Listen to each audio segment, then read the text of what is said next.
إن الحمد لله حمدا كثيرا وإن الصلاة على الرسول صلاة كثيرا. أما بعد، أعوذ بالله من الشيطان الرجيم. بسم الله الرحمن الرحيم. يا أيها الناس اتقوا ربكم الذي خلقكم من نفس واحدة. ہمارے باغ میں امن و امان کے پھول کھلتے ہیں. ہمارا کام ہے انسان کو انسان بنا دینا. صدر محترم، حکم صاحبان اور معزز سامعین، آج کے اس پروگرام میں میرا موضوع گفتگو ہے اسلام میں مذہبی رواداری. حضرات، 6 صدی عیسوی میں خالق کائنات کی اس طویل والی سرزمین پر ایک ایسی دنیا آباد تھی جہاں ظلم و ستم سے مغلوب و مظلوم انسانوں پر وحشت و بربریت کا ایک نامتناہی سلسلہ قائم تھا. بہتے چشمے اور تلاطم خیز دریاؤں کی سطح تمرکز پر درندگی و بہیمیت کی شکار سینکڑوں انسانی کھوپڑیاں نظر آ رہی تھیں. نسل پرستی اور قوم پرستی کی بنیاد پر قتل و غارت گری، لوٹ مار کا ماحول، دنیا کے جنگل میں قیامت صغریٰ کے حالات. خلاصہ یہ کہ اسلام سے قبل دنیا کی کیفیت بیان ہی ایک ایسے مکان کی سی تھی جس کی بنیادوں کو ایک سخت زلزلے نے ہلا کر رکھ دیا ہو. اس عالم کی تاریکی اور فساد کا نقشہ قرآن نے جس طرح کھینچا ہے اس سے بہتر ممکن نہیں. ظہر الفساد فی البر والبحر.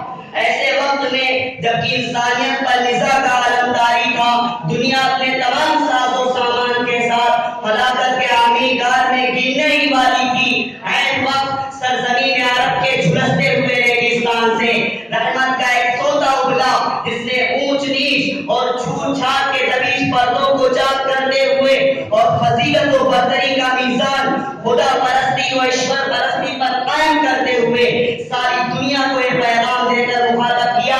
یا ایھا الناس انا خلقناکم من ذکر و انثی وجعلناکم شعوبا وقبائل لتعارفوا. تہذیب کو، تمدن کو، انقلاب کو، تہذیب کو، تمدن کو، انقلاب کو، کونین پر گلو کیا آفتاب کو.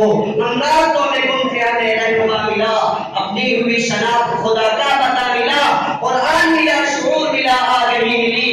انسان مر گیا تھا، اسے زندگی ملی. حضرات، دین اسلام کا پیغام یہ ہے کہ تمام انسان بحیثیت انسان برابر ہیں. ساری دنیا والے ایک ہی کنبے کے افراد ہیں. الخلق عیال اللہ. قرآن اعلان کرتے ہوئے کان الناس امۃ واحدہ، اہل اسلام کو ہر حال میں انصاف و رواداری سے کام لینے کا حکم دیتا ہے. قیام عدل، اخوت و مساوات، پڑوسیوں کے حقوق، عورتوں کی عفت و عصمت، جانوروں کے حقوق، بیماروں، مفلسوں، بے کسوں کے ساتھ رحمت و شفقت، یہ اسلام کی باتیں اور روشن تعلیمات ہیں. آپ بتائیے کہ آج تک دنیا کے کسی مصلح، کسی ریفارمر، کسی لیڈر کی آواز انسانیت کے کانوں نے سنی کہ 632 عیسوی میں انسانیت کا وہ منشور آزادی تھا جو رہتی دنیا تک کے لیے عظمت انسانیت کا اعلان کرتا ہے. آج اقوام متحدہ کی فرق بوس عمارتوں میں بیٹھ کر اقوام عالم کے سینکڑوں نمائندے چارٹر آف ہیومن رائٹس بناتے ہیں مگر ان کا دفاع نہیں کرتے. انسانی حقوق کی تنظیمیں، مزدوروں کے حقوق کی تنظیمیں، بچوں کے حقوق کی تنظیمیں اپنا رول ادا نہیں کرتی.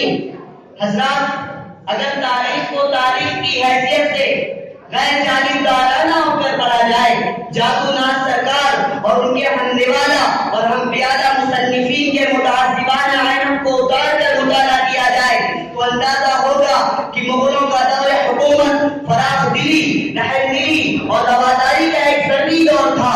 جب اس کے باقی کا مطالعہ کیا جائے تو معلوم ہوتا ہے کہ ان کے یہاں رواداری اور رحم دلی کو خاص مقام حاصل تھا کیونکہ اسلام کی تعلیمات ان کے پیش نظر ہوا کرتی تھی. ان اللہ یأمر بالعدل والاحسان وایتاء ذی القربى وینہی عن الفحشاء.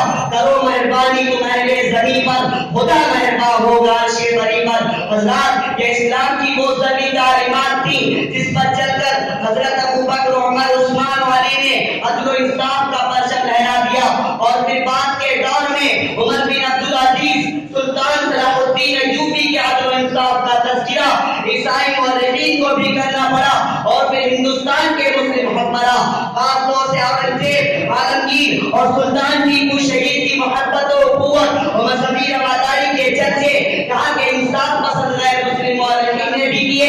لہذا اب وقت آ گیا ہے کہ اسلامی مساوات و رواداری اور عدل و انصاف پر مبنی اس کی واضح تعلیمات سے ساری دنیا کو روشناس کرایا جائے تاکہ ساری کائنات اس کی روادار تعلیمات سے صحیح طور پر واقف ہو سکے. دین اخلاص و محبت کے جلانا ہوگا. اب تعصب کے اندھیروں کو مٹانا ہوگا. نفرتوں کی ہمیں دیوار کو ڈھانا ہوگا. اس کا ہر فرد کو احساس دلانا ہوگا. باقی دعوانا الحمدللہ.